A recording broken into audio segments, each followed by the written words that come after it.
नमस्कार किसान भाइयों, आपका स्वागत है आपके अपने चैनल लक्ष्मी फार्मिंग में। किसान भाइयों, आज हम आपके लिए एक और नई वीडियो लेकर आए हैं और आज की इस नई वीडियो में हम चर्चा करने वाले हैं गेहूं की देखभाल 50 से 60 दिन पर कैसे करें। किसान भाइयों, अगर आपकी गेहूं की फसल लगभग 50 से 60 दिन की चल रही है, इस समय आप जानना चाहते हैं कि आपको अपनी गेहूं की फसल की देखभाल कैसे करनी चाहिए, तो आज की हमारी इस वीडियो को पूरा जरूर देखिएगा।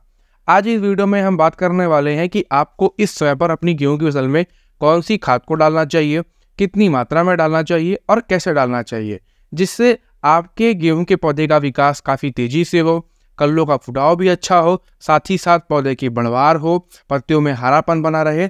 इसके अलावा आपकी पैदावार आपको पिछले साल की तुलना में बढ़कर देखने को मिले।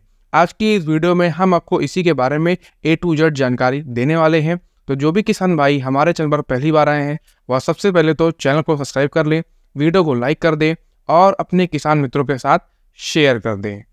किसान भाइयों, जैसा कि हमने आपको बताया कि आज की इस वीडियो में हम आपको जानकारी देने वाले हैं कि आपको अपनी गेहूं की फसल की देखभाल 50 से 60 दिन पर कैसे करनी चाहिए। तो जैसा कि आप सभी जानते हैं कि किसान भाइयों, अगर आपकी गेहूं की फसल लगभग 50 दिन की हो चुकी है या 50 से 60 दिन के बीच में अभी चल रही है, तो आपको सबसे पहले अपनी गेहूं की फसल में पोटास खाद को अवश्य डालना चाहिए। जिन भी किसान भाइयों ने अभी तक अपनी गेहूं की फसल में पोटास खाद को नहीं डाला है, वह सबसे पहले अपनी फसल में पोटास खाद को डालें। यही वह सही समय होता है जिसमें हमें अपनी फसल में पोटास खाद को डालना चाहिए। अब चलिए हम बात कर लेते हैं कि आपको कैसे डालना है। दोस्तों, कुछ किसान भाई ऐसे होंगे जिन्होंने अपनी गेहूं की फसल में अभी तक दूसरी खाद को नहीं डाला है। तो किसान भाइयों, आप अपनी गेहूं की फसल में जब भी दूसरी खाद को डालने जा रहे हैं, उसमें आप जो भी खाद इस्तेमाल कर रहे हैं उसके साथ पोटास को भी मिलाकर डाल दीजिए। जैसे कि अगर आप यूरिया डाल रहे हैं या फिर जिंक सल्फर डाल रहे हैं या मान लीजिए आप मैग्नीशियम सल्फेट डाल रहे हैं, तो उसी के साथ आप पोटास खाद को भी मिलाकर डाल सकते हैं, कोई दिक्कत नहीं आती है। लेकिन जिन किसान भाइयों ने दूसरी खाद को डाल दिया है और पोटास खाद को डालना भूल गए हैं या नहीं डाले हैं, तो इस समय आप पोटास खाद को अकेले भी डाल सकते हैं, कोई दिक्कत नहीं है। अब हम बात कर लेते हैं इसकी मात्रा के बारे में। किसान भाइयों, मात्रा आपको लेनी है लगभग 25 से 30 किलोग्राम प्रति एकड़ के हिसाब से।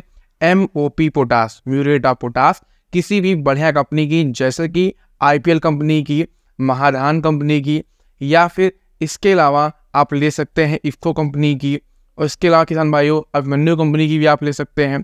बहुत ढेर सारी बढ़िया बढ़िया कंपनी है मार्केट में, आप किसी भी बढ़िया कंपनी की पोटास ले लें और अपनी गेहूं की फसल में डाल दें। किसान भाइयों, अगर आप पोटास खाद को अपनी गेहूं की फसल में समय पर डालेंगे तो आपको इसके बहुत ढेर सारे चमत्कारिक फायदे देखने को मिलेंगे, जिसे हम अभी इसी वीडियो में आपको बताने वाले हैं। तो उसके पहले हम ये जान लेते हैं कि पोटास खाद के साथ आप और किन खादों को मिलाकर डाल सकते हैं। किसान भाइयों, पोटास खाद के साथ आप एक और खाद को मिलाकर डाल सकते हैं, जो कि है इफ्को कंपनी की सागरिका। किसान भाइयों, यह भी एक बहुत ही महत्वपूर्ण खाद होती है, जो पूरी तरह से ऑर्गेनिक खाद होती है, जैविक खाद होती है। इसमें किसी भी प्रकार के केमिकल का कोई इस्तेमाल नहीं किया जाता है। इसको पूरी तरह से जैविक रूप से बनाया जाता है, जिसके अंदर आपको प्रोटीन, एंजाइम, कार्बोहाइड्रेट, समुद्री शैवाल और भी ढेर सारी चीज़ें देखने को मिल जाती हैं, जो आपके गेहूं के पौधे के विकास के लिए काफ़ी ज़्यादा फायदेमंद होती है और बहुत ज़्यादा सहायता करती हैं। अगर हम बात करें इसकी मात्रा के बारे में, तो किसान भाइयों, इसकी मात्रा आपको कम से कम लेनी है 8 किलोग्राम प्रति एकड़ के हिसाब से, और ज़्यादा से ज़्यादा आप 10 किलोग्राम प्रति एकड़ के हिसाब से तक डाल सकते हैं। मोस्टली आप कोशिश करें 10 किलोग्राम प्रति एकड़ के हिसाब से ही लेकर डालें अपनी गेहूं की फसल में, तो यह आपके लिए ज़्यादा कारगर साबित होगा और आपको ज़्यादा बढ़िया फायदा देखने को मिलेगा। किसान भाइयों, इन दोनों खादों को अगर आप एक साथ अपनी गेहूं की फसल में मिलाकर डाल देंगे तो आपकी गेहूं की फसल का विकास काफ़ी तेजी से होगा। साथ ही साथ आपको अपनी जो गेहूं की पैदावार है वह पिछले साल की तुलना में भी बढ़कर देखने को मिलेगी। किसान भाइयों, चलिए अब हम बात कर लेते हैं कि गेहूं की फसल में पोटास खाद को डालने से हमें कौन कौन से फायदे देखने को मिलते हैं। सबसे बड़ा और सबसे जो पहला फायदा होता है किसान भाइयों, हमारी जो गेहूं की पैदावार होती है वह हमें पिछले साल की तुलना में 10 से 20% बढ़कर देखने को मिलती है। किसान भाइयों, अगर आप अपनी गेहूं की फसल में पोटास खाद का इस्तेमाल करते हैं तो आपकी पैदावार आपको निश्चित रूप से बढ़कर देखने को जरूर मिलेगी। इसके अलावा इसका जो दूसरा सबसे बड़ा फायदा है वह यह है कि यह आपके पौधे की और रोग प्रतिरोध क्षमता को बढ़ाता है, जिससे गेहूं के पौधे में और रोग नहीं लगता और रोग लगने की संभावना बिल्कुल ना के बराबर होती है। दानों को ठोस एवं चमकदार बनाता है।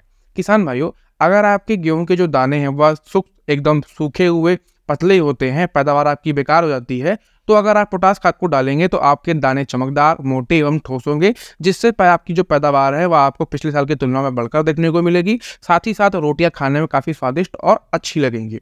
दोस्तों, इसके अलावा अगर हम और इसके फायदे के बारे में बात करें तो यह पौधे की जड़ों को मजबूत बनाता है। इसके अलावा फसल जल्दी पककर तैयार होती है। पोटास पानी के अवशोषण में भी मदद करता है। इसके अलावा किसान भाइयों, यह आपके पौधे को, जो पौधे गिरने लगते हैं जब हमारी फसल तैयार होती है, तो उससे भी बचाता है। क्यों? क्योंकि जब आपके पौधे की जड़ें मजबूत हो जाती हैं तो पौधे गिरने जैसी समस्या आपको देखने को नहीं मिलती है।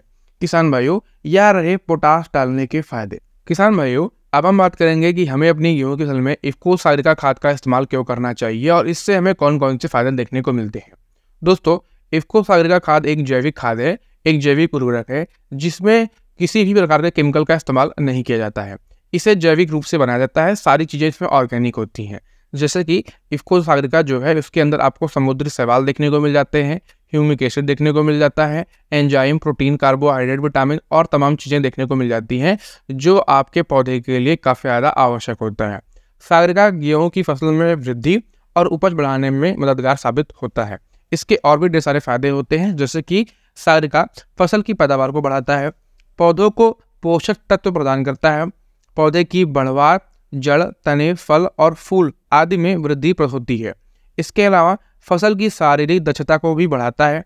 पौधे मिट्टी से अधिक पोषक तत्व का अवशोषण कर पाते हैं। किसान भाइयों, यह जड़ों के विकास के लिए, अधिक मात्रा में कलियों के फुटाव के लिए, पत्तियों में हरियाली के लिए, हरापन बना रहे, इन तमाम चीज़ों में भी सहायता करता है। अगर आप इफ्को सागरिका खाद का इस्तेमाल अपनी गेहूं की फसल में करेंगे तो आपको निश्चित रूप से काफ़ी बढ़िया और अच्छे परिणाम देखने को मिलेंगे। आपकी पैदावार भी आपको बढ़कर देखने को मिलेंगे। हर साल बहुत ढेर सारे किसान भाई इफ्को सागरिका खाद का इस्तेमाल करते हैं। जिन किसान भाइयों ने धान की फसल ली होगी, उन्होंने इफ्को सागरिका खाद का इस्तेमाल किया होगा, तो उन्हें निश्चित रूप से फायदे देखने को अवश्य मिले होंगे। तो इसीलिए अगर आप गेहूं की फसल में भी इस्तेमाल करेंगे तो आपको इसके बहुत सारे फायदे देखने को मिलते हैं। आप पोटास को और इफ्को सागरिका दोनों को एक साथ मिलाकर अपनी गेहूं की फसल में डाल सकते हैं, कोई समस्या नहीं आती है। किसान भाइयों, अगर आपको आज की हमारी यह वीडियो अच्छी लगी हो तो चैनल को सब्सक्राइब करिएगा, वीडियो को लाइक करिएगा और अपने किसान मित्रों के साथ शेयर कर दीजिएगा। मिलते हैं अगले वीडियो में, तब तक के लिए धन्यवाद।